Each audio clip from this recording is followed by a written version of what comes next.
one fake news story over the weekend before I let you all go from the New York Times that took about 1/3 of the president's daily calendar and his daily schedule and said that he's doing less than he did in his first term, or he might not be fit for the job. That is unequivocally false, and it's deeply unfortunate that this story was written by the same outlet and the same reporter who wrote this: Biden is doing 100% fine after tripping while boarding Air Force One. Oh, same outlet, same reporter who wrote that President Trump is not fit for the job. Are you kidding me? You all see him almost every single day. He is the most accessible president in history. He is taking meetings around the clock. Another one. Biden declared, quote, healthy and vigorous after his first presidential physical. I don't see headlines like that too often about this president. Again, same reporter, same outlet who wrote falsely over the weekend that President Trump is not fit for the job. I can assure you he absolutely is. You all see that with your own eyes on a daily basis, and the president's physician has now given you all 3 detailed reports on the state of the president's health. So with that, I will leave.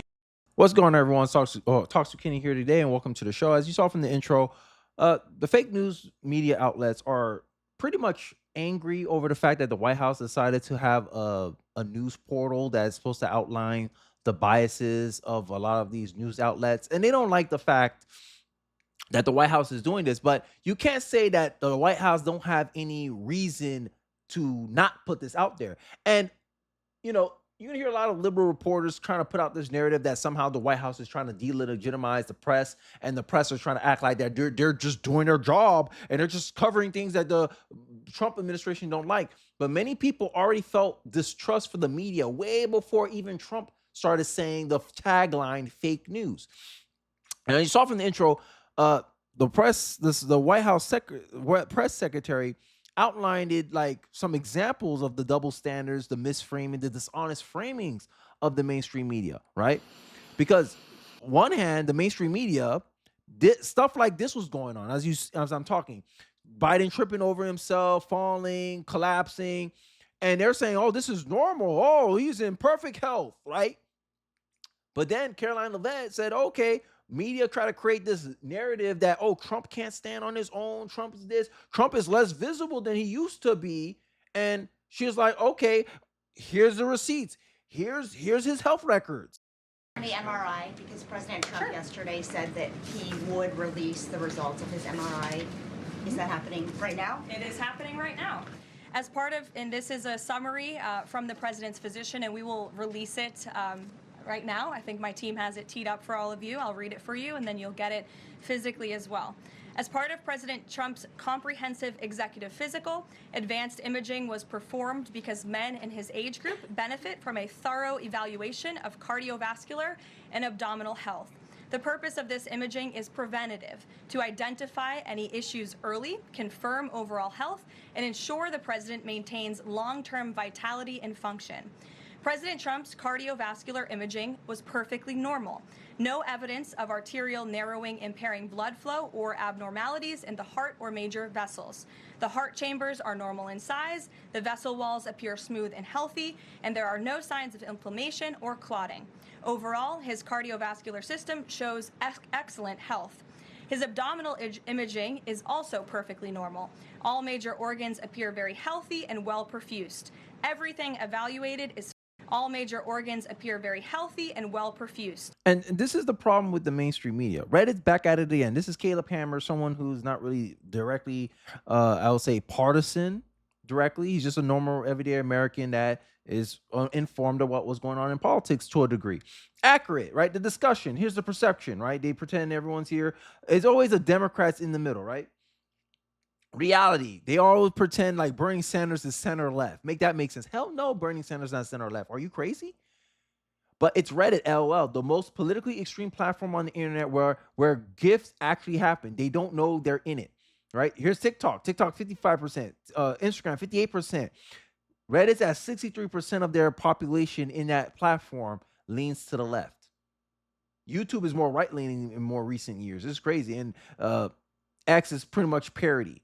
Blue Sky is also in that demographic as well. And these are the people that are sitting here trying to lecture to you what is real and accurate news. And this is what I talk about the dishonest objectivity.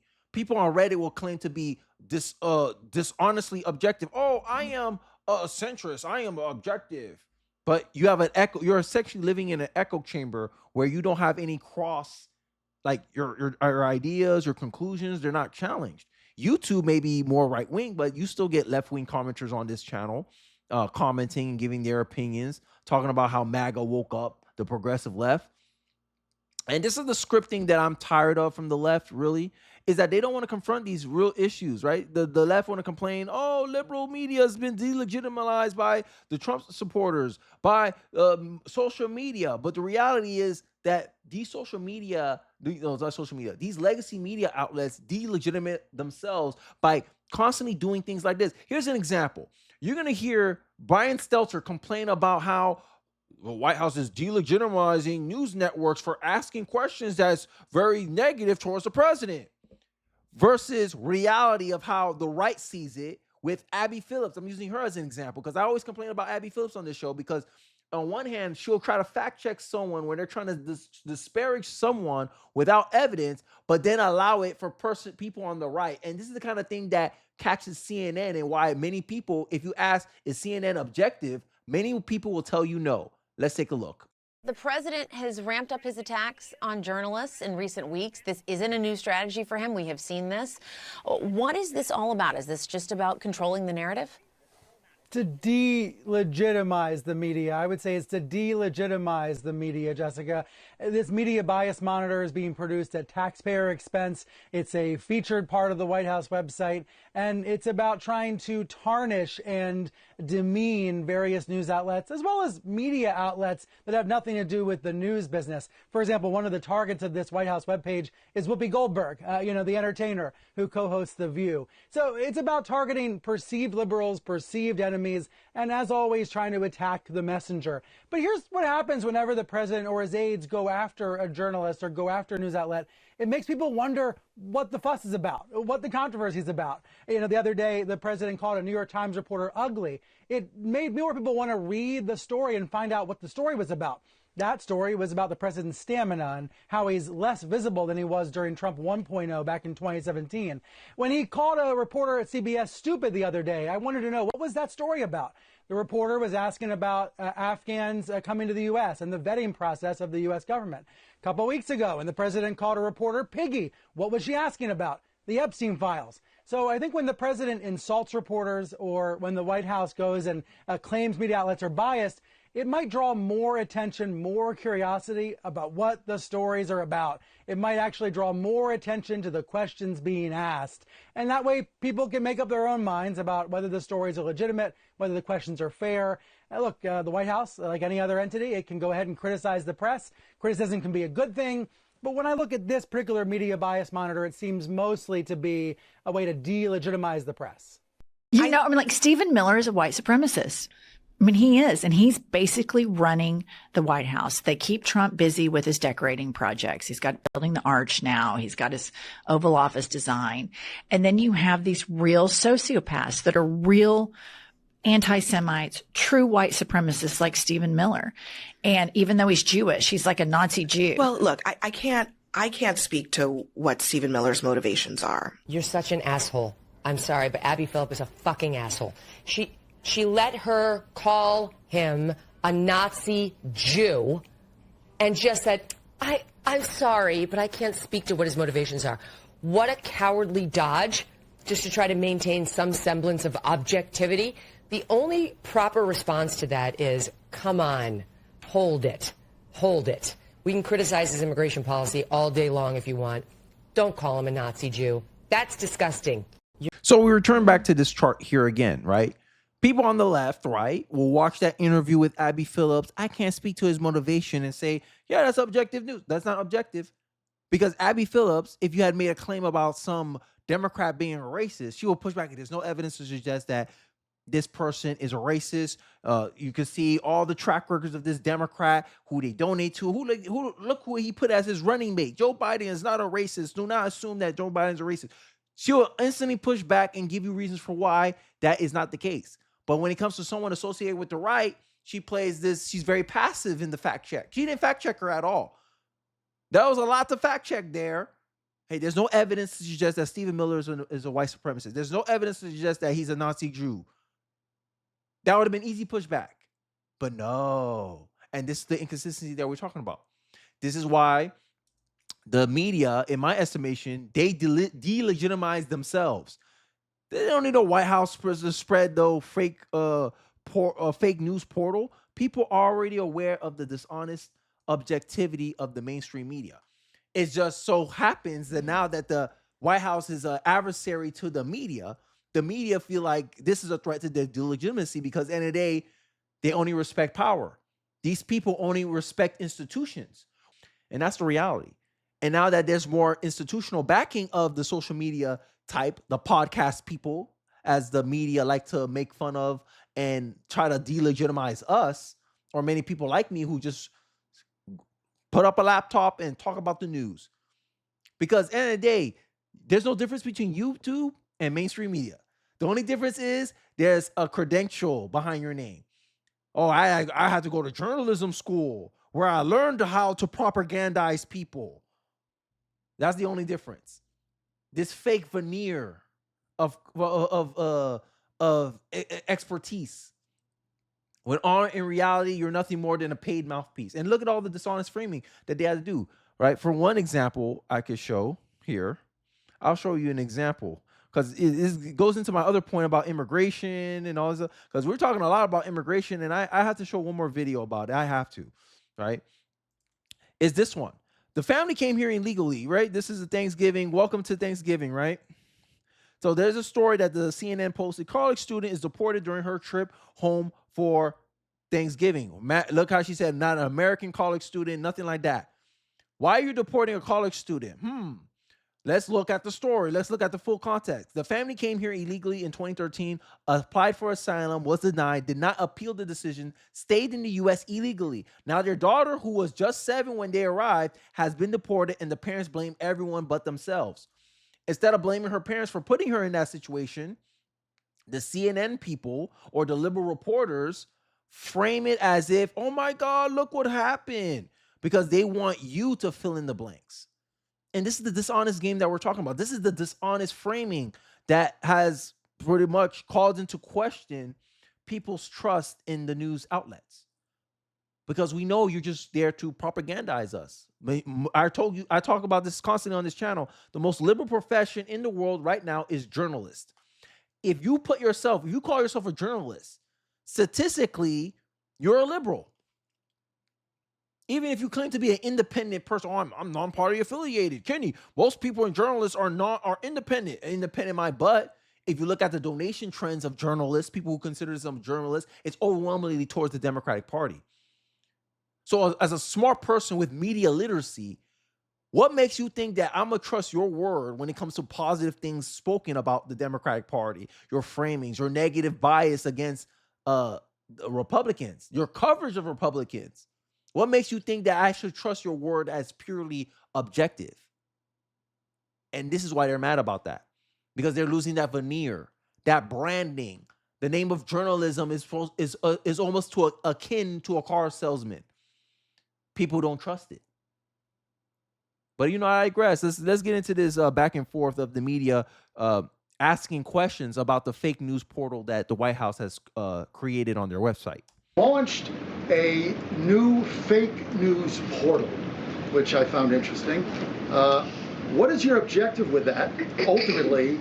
And are you going to name the news networks? And are you also going to name some of the correspondents, some which may be here today? Yes, we are. I'm glad you noticed, much to the dismay of some of your colleagues in the room, John. And I think it goes to our original promise on day one to hold the media accountable, because unfortunately, and we deal with this all day, every day around here, there are so many fake stories that are unfortunately written that have inaccurate characterizations of meetings that took place, and it's all based on anonymous sourcing.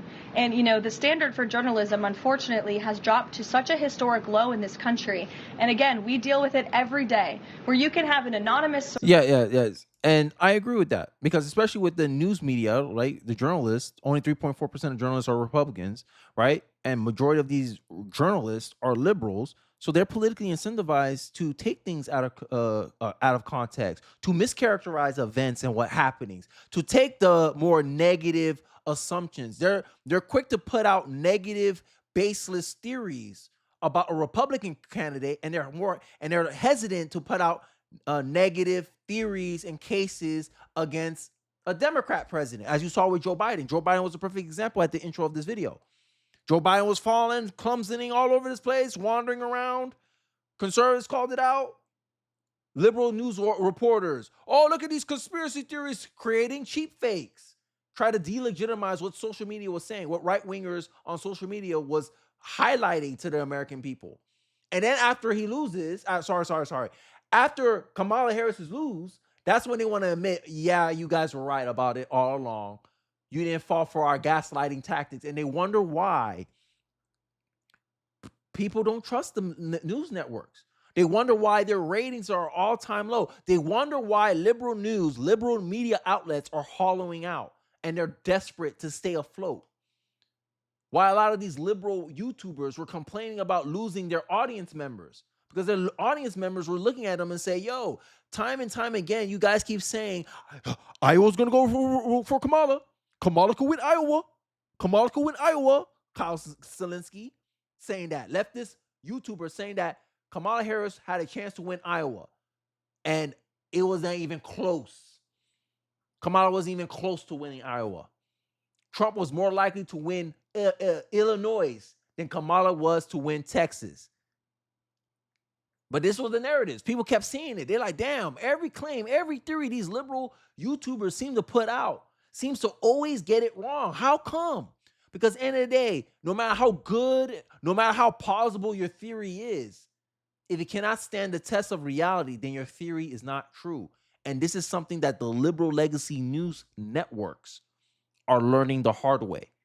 Who has no idea what they're talking about, zero credibility, call up a reporter in Washington and say, hey, I heard this, and then the next thing you know, it's on the front page of the New York Times. It's really incomprehensible. We appreciate the journalists, some of those who are in this room who do reach out for comment, who try to get things right, and there are some that remain. But overwhelmingly, the fake news that we see pumped out of this building on a day-to-day basis, it's honestly overwhelming to keep up with it all and to constantly have to defend against these fake news and these attacks. And I will point out one fake news story over the weekend before I let you all go from the New York Times that took about 1/3 of the president's daily calendar and his daily schedule and said that he's doing less than he did in his first term, or he might not be fit for the job. That is unequivocally false.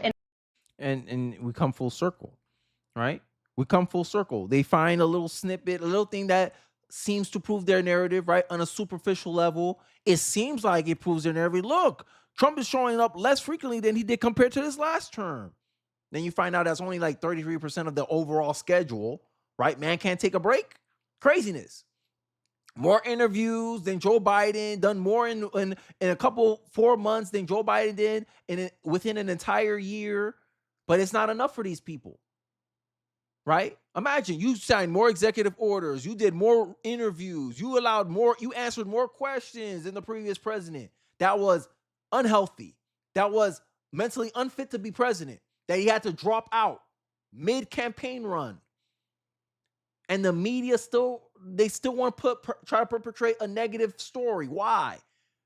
Because they're incentivized for a political story that's negative for Donald Trump, because it helps their guy. It helps the party that they donate overwhelmingly to, which is the left.